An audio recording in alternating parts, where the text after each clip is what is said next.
10 сынып алгебра және анализ бастамалары пәнінен тригонометриялық функциялар бөлімі бойынша жиынтық бағалау тапсырмалары нөмір 2, бірінші нұсқа 1-90-ға арналған. Бірінші нұсқаның бірінші тапсырмасы: суретте y-тен синус x функциясының графигі -2π аралығында берілген. Суреттен А жағдайында S нүктесінің координатасын табыңыз, Б жағдайында R нүктесінің координаталарын табыңыз. Бұл А жағдайын қарау үшін S нүктесінің координатасын анықтаймыз. Бұл жағдай S нүктесіне біз X-ін табатын болсақ, π бөлінген 2-ге және Y-ға 1-ге тең. Олай болса, S нүктесінің координатасы π бөлінген 2-де 1 болады. R нүктесінің координатасын табатын болсақ, R нүктесі X-і минус π бөлінген 2, Y-ға минус 1.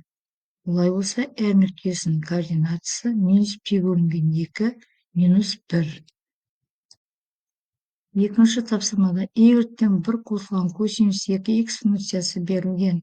А жағдайында функцияның ең кіші оң периодын табыңыз. Б жағдайында функцияның жұп немесе тақ екенін анықтаңыз.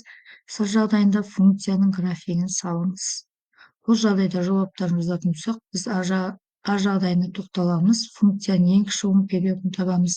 Ең кіші оң периодын табу үшін косинус 2 x қосу т деп отырғанымыз периоды тең косинус 2x.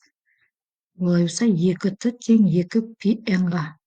Ең кіші периоды бізде π болып табылады екен. Бұл жағдайында функцияны жұп немесе тақ екенін анықтаңыз. Жұп тақ екенін анықтау үшін біз функцияға минус x аргументті береміз. Аргументке минус таңбасын берген кезде y минус x тең 1 қосу косинус 2 x-ің орнына минус x қоямыз. Сонда косинус функциясы жұп болғандықтан минус таңбасы функцияда қалады да функция 1 қосылған косинус 2x береді.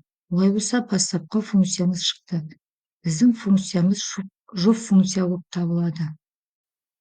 Екінші тапсырманың С жағдайында y тең 1 қосу косинус 2x функциясының графигін салу берілген. Сондықтан да берілген функцияның графигін саламыз.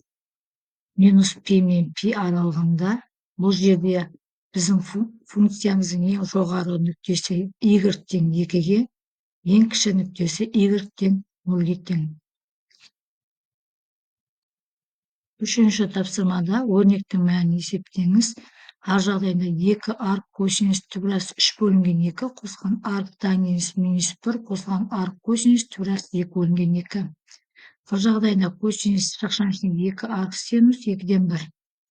Есептің шығару жолын қарастыратын болсақ, 2 арк косинус түбірас 3 бөлінген 2 қосылған арк тангенс минус 1 қосылған арк косинус түбірас 2 бөлінген 2.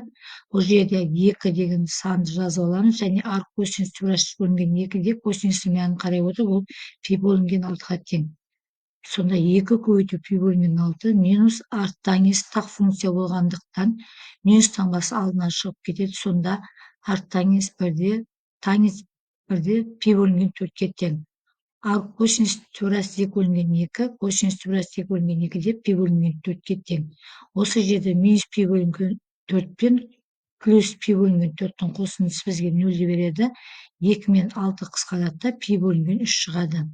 Бұл жағдайында косинус шақшаңшының 2 арк синус 2-ден 1. Бұл жерде арк синус 2-ден 1-дегі мәнін табамыз. Бұл π бөлінген 6-ға тең. Сонда косинус 2 көбейту π бөлінген 6. 2 мен 6 қысқарады. Сонда косинус π бөлінген 3. Косинус π бөлінген 3-тегі мәні 2-ден 1-ге тең.